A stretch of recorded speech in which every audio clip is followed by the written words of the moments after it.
Assalamualaikum warahmatullahi dan salam sejahtera. Saya nak sambung sikit lagi berkenaan dengan teknik 52 weeks high breakout. Sebelum kita meneruskan sesi ini, insyaAllah ringkas saja, anda cuba abaikan latar belakang suara yang anda dengar sekarang ni. Anak saya tengah pasang televisyen dekat luar.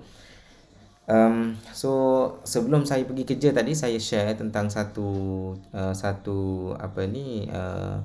counter untuk demonstrate kepada anda berkenaan dengan teknik 52 weeks high breakout.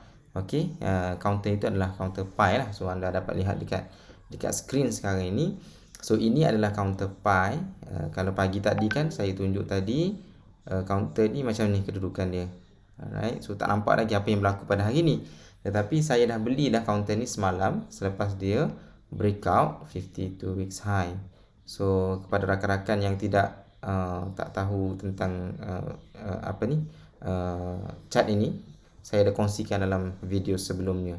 Sebelum daripada video ni, so anda boleh lihat dah tentang teknik 52 high breakout, termasuklah psikologi di sebaliknya, kenapa dia sangat powerful dan sebagainya. So ada dikongsikan dalam video sebelum ini. So kalau anda perhatikan ini, sebab itu saya kata ini adalah teknik yang orang kata saya sangat minat, saya sangat suka. Antara teknik yang saya suka lah. Banyak lagi teknik-teknik yang lain, tetapi ini antara teknik yang simple, yang kalau ada peluang anda kena masuk. InsyaAllah anda akan dapat melihat realiti ataupun fakta yang saya katakan tentang 52 week high breakout ini sangat powerful. Okey, kalau anda nak aim 10%, more than 10%, insya-Allah pun boleh. Tapi perlu kita ingat, ini adalah satu, orang kata, ilmu kebarangkalian. Kita bercakap tentang kebarangkalian. Ada juga ketika yang teknik ini tak menjadi. Jangan salahkan saya, sebab ini adalah teknik saja dan kita faham apa yang berlaku di sebalik chart. Kadang-kadang dia tak berlaku sebagaimana yang kita rancang. Okey. So saya dah bincang sebelum ni apa psikologi sebalik chart ini, bentuk dia macam mana, bila nak masuk dan sebagainya. Cuma sebagaimana yang saya sebut tadi, ada kebarangkalian juga untuk dia tak menjadi. Okey. So macam mana kita nak memastikan bahawa kalau dia tak menjadi, kita kena keluar. So waktu mana nak keluar? Okey. So anda perhatikan di sini dia ada line resistance ni. So bila dia breakout, dia akan menjadi line ini menjadi line resistance turn to support. Okey, line resistance turn to support. So dulu sewaktu saya mula-mula belajar saham ni kan, saya silap faham. Saya buat support dekat sini, dekat bawah ni. Okey, saya buat dekat support dekat bawah ni. Dan bukan saya seorang je, ramai rakan-rakan saya yang bersama-sama saya kan buat support dekat sini. Bahkan orang-orang yang lama pun mungkin ramai yang buat support dekat sini. Tapi bagi saya lah kurang tepat. Sepatutnya support kita kena letak dekat resistance tentu support ni. Okey, so kalau hari berikutnya tiba-tiba harga dia drop dan dia melepasi 1 bit ataupun 2 bit di bawah resistance tentu support line ini, so kita kena keluar. Okey, sebab apa? Sebab berdasarkan pengalaman saya, kalau dia pecah balik dia punya resistance to support ini, resistance turn to support line, halangan menjadi support kan. So kalau bocor support tu, anda kena keluar. Kenapa? Kalau dia bocor yang ni, ada kebarangkalian dia nak naik balik je, tetapi dia akan terpaksa rempuh balik resistance yang kuat ni. Okey, sebab banyak kali dah sebelum ni dia cuba untuk tembusi line resistance ini kan. Okey, ternyata hari ni dah breakout, tetapi mungkin esok dia jatuh balik, contoh. Okey, so kita lihat apa yang berlaku pada hari ni. Kita lihat so pagi tadi, sebelum saya pergi kerja tadi kan, saya buat satu video, saya share kepada anda tentang chart ini. So apa yang berlaku pada hari ni, kita lihat okey, so mungkin anda tak nampak sekarang ni kan, dia ada gap. Okey, pada pagi tadi dia ada gap, dia buka semalam dia tutup dengan harga RM1.8. Pagi tadi dia buka dengan harga RM1.82. Okey, RM1.82. Maksudnya gap dalam 2 sen. Banyak tu Gap tu pun dah very significant. Pada pagi tadi ni dia harga tertinggi dia pergi tadi adalah harganya ada dalam RM1.96. Okey, RM1.96 dan saya dah jual dah kat atas ni. Okey, tapi ke arah petang dia kembali turun. Turun pun masih lagi berada di atas line ini lah. So siapa-siapa yang masih berada di sini dan nak aim keuntungan yang lebih besar, dia boleh pegang lagi. Tak ada masalah, no problem. InsyaAllah as long as kita jaga support ini, dia tak bocor, InsyaAllah teknik ini InsyaAllah dia akan lebih jauh pergi. Baik, hari ni saya dah jual counter ni pada waktu pagi tadi. Pukul berapa tadi? Pukul 10, pukul 11 ke? Saya dah jual dekat atas ni lah. So dalam masa sehari saja dah dapat 5-6% kan? Okey lah kan? Less than 24 hours dapat 5%, 6%. So Alhamdulillah lah. Okey, aim saya paling kurang sebulan 10%. So hari ni saja dah dapat 5%, 6%. Alhamdulillah. Sebenarnya kalau saya tunggu lagi, saya boleh jual dekat RM1.96. Tapi saya jual dekat bawah sikit. Ada sebabnya. Ini mungkin mendalam sikit sebab ini berkaitan dengan intraday punya ilmu kan. So kita tak perlu bahas lah. Saya jual dekat berapa tadi saya pun tak ingat dah. Tapi dekat atas ni lah So jauh lah profit saya beli dekat sini. So atas ni saya jual. Dapat untung saya jual. Okey. Petang tadi saya dapat signal yang baru daripada satu kaunter. Ada dua kaunter tadi. Kaunter apa tadi? Kaunter apa ni yang macam biskut Jacob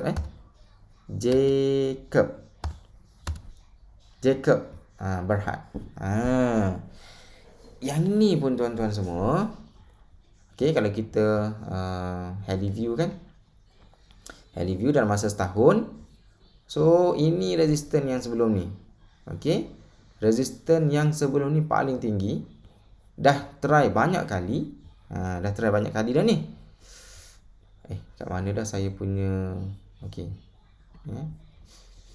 Alright. So dalam masa setahun ini paling tinggi. Dia pernah cuba pada satu hari ni tapi tak berjaya, turun balik kan. So yang ni 2-3 kali pula dia try banyak kali ni, 4 kali. 1 2 3 4 kali dia try tak berjaya. Okey. Tiba-tiba hari ni saya dapat signal dalam petang tadi. Itu pun orang rumah saya yang bagi tahu yang WhatsApp saya. Isteri saya lah di WhatsApp saya, dia kata okey abang tengah breakout dah ni. Jacob dengan satu lagi kaunter apa yang satu lagi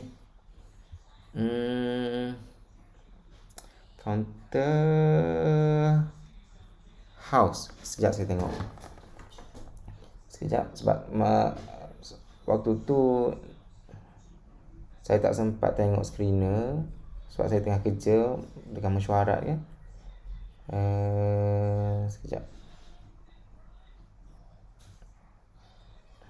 Sekejap. Okey, Homeris. Satu lagi Homeris Homeris. Homeris. Tapi Homeris ni cantik juga punya breakout. Okey. Dia punya breakout cantik juga. Tetapi ciri-ciri mangkuk, handle dia tak ada sangat. Jadi saya rule out lah. Saya perlu pilih satu je counter sebab saya takut tak sempat nak manage kan. So saya pilih Jacob lah tadi. Okey. Saya screen sekejap saja. So waktu tu saya tengah meeting dengan rakan-rakan saya kan. So fokus pada meeting lah. Tapi tengok sekejap saja. Okey, buat decision. Okey, cukup syarat semua. Ada breakout 52 weeks high, and then dia ada volume. Okey, lepas tu dia punya FA tengok sekejap, seminit 2, tak pasal seminit pun, sekejap saja sebab saya fokus pada meeting tadi kerja. Jadi saya tengok sekejap saja. Okey, and then saya pun terus beli. Dekat sini lah area dia buka bawah ni. So berapa persen lah kalau saya jual tadi kan. Kalau dekat ujung ni saya dapat 5% lah tadi. Siap. Mana saya punya tadi? Alright, dekat sini saya beli dalam RM1.23 ke? Okey. Alright. Dah dapat 6%. Kalau saya jual tadi. Okey. Jadi itulah tuan-tuan betapa powerfulnya teknik breakout 52 weeks high. Okey, so anda nak percaya ke tak nak percaya ke, I don't care. Okey, inilah antara favorite teknik saya lah. Banyak lagi yang lain-lain. Cuma nasihat saya cuba belajar betul-betul. Pastikan teknik yang kita belajar tu betul-betul menjadi. Sebab kalau tak menjadi, bukan salah guru, tapi salah orang yang mengamalkan. Mungkin ada benda yang kesilapan yang mungkin kita tak perasan kita buat. Kadang-kadang antara bendanya, bila kita nak masuk, pastikan jangan masuk waktu pagi. Kenapa kita tak boleh masuk waktu pagi? Dulu saya pun hairan juga, kenapalah tak boleh masuk waktu pagi. Waktu pagi lah kan peluang kan. So kalau breakout waktu pagi ni, takkan kita nak tunggu petang dah tinggi dah kan. Saya dulu pun macam tu juga tuan-tuan. So ingat pesanan saya ni, jangan masuk waktu pagi, khususnya pada pukul 9 sehingga pukul 10. Guru saya pun pesan supaya jangan kita masuk pada waktu pagi. Kerana apa? Ada sebab dia lah. Saya tak nak sebut dalam video kali ini. InsyaAllah dalam video-video seterusnya, InsyaAllah kita akan bincangkan tentang kenapa kita tak boleh beli, kita tak boleh masuk market pada waktu pagi. Bukanlah tak boleh secara mutlak, ada caranya lah. Kalau nak masuk pun ada cara. Kalau kita dah biasa, InsyaAllah no problem. Tapi orang-orang yang baru, nasihat saya, jangan masuk pada waktu pagi. Okey. Kalau nak masuk pagi pun dalam pukul 10.30 dan pukul 11 ke atas. Pukul 11 lah, pukul 11 ke atas. Saya lebih prefer masuk petang. Okey, sebab kalau masuk pukul 11, waktu tu kita tengah kerja, kena fokus pada waktu kerja kan. So saya fokus waktu nak balik kerja tu, mungkin dekat solat asar ataupun selepas solat asar, mungkin tengok sekejap saja, 5 minit, 10 minit. So waktu itu kalau kita boleh masuk. So itulah masa yang sesuai untuk kita masuk, sebab risikonya rendah. Okey. Psikologi ataupun explanation detail di sebalik kenapa tak boleh beli pagi tu, insya-Allah kita akan bincangkan dalam video seterusnya, insya-Allah. Wallahu alam. Terima kasih. Saya rasa ini sahaja video yang terakhir kot berkenaan dengan teknik ini. So insya-Allah kita akan kongsikan dengan anda semua berkenaan dengan teknik-teknik yang lain pula, yang insya-Allah juga akan memberikan peluangan yang handsome kepada kita, insya-Allah. So kalau ada persoalan, pertanyaan, anda boleh tuliskan di ruangan komen di bawah. So jangan lupa subscribe dan juga jangan lupa share kepada orang lain supaya manfaat dapat kita kongsi bersama. So ilmu ni percuma, tapi ianya adalah sangat mahal. Wallahu alam. Terima kasih. Assalamualaikum warahmatullahi wabarakatuh. Jumpa lagi.